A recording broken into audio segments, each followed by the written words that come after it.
Welcome back to Eclipse Influences.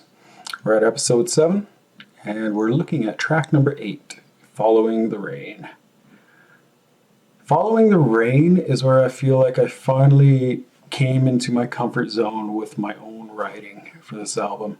There weren't really any influences per se when I started writing this song, other than I just wanted a kind of general vibe that could perhaps, fit in with some Devin Townsend songs on some of his albums, a kind of a fast, upbeat, yet positive sounding vibe.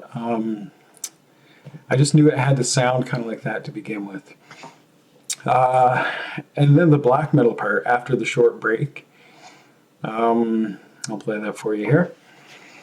So that little part there, that came from lying in bed one night. The melody just popped into my head, and I didn't have access to a guitar or any recording gear at the time, so I just laid there. It was for sure at least 2 hours, just repeating it in my head, listening, hearing it, repeating it, so that I'd remember it. And so when I got up the next morning, I did remember it. When I got access to a guitar and recording, I recorded that part just roughly, just to have it there, and that led the song in a completely different direction altogether.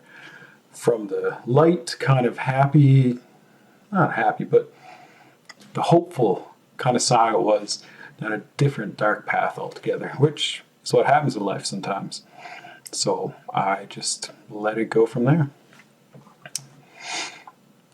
So the song was originally going to end at about 10 minutes and 20 seconds, the part where it says, "I love the rainy days."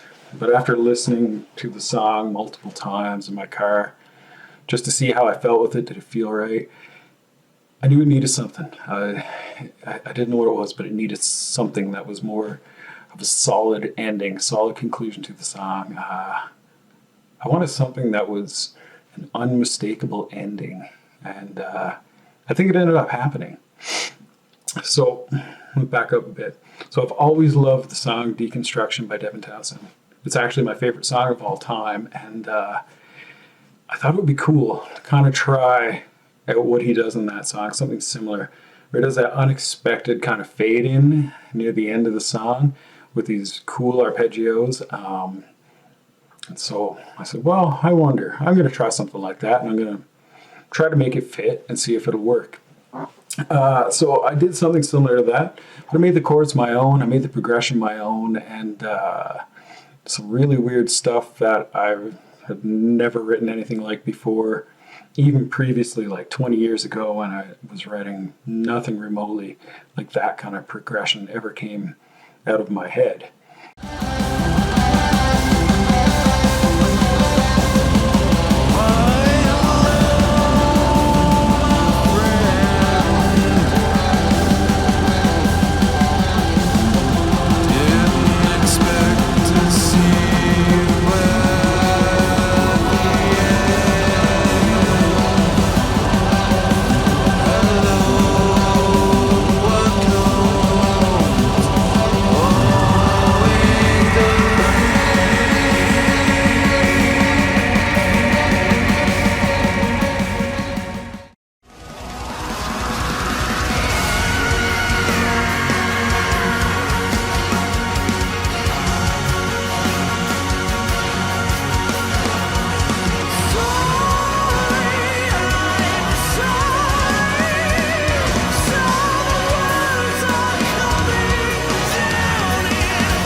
And so far since then, even though I've written 2 more, perhaps 3 albums, there's nothing quite like that one.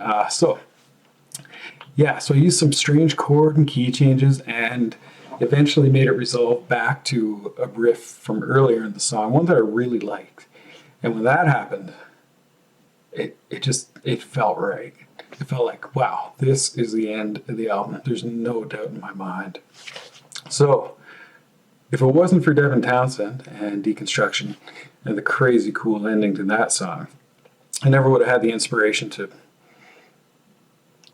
end the song the way I did. Or I certainly wouldn't have taken the path, the direction I did, and it surely wouldn't have ended up on that riff that needed to be there for that song to end right. So Thank you, Devin Townsend, for your awesome inspiration. So that is the end of this episode. There's one more left. It's actually going to be talking about the first track on the album. So I hope you enjoyed this, and I hope to see you next time. Thanks.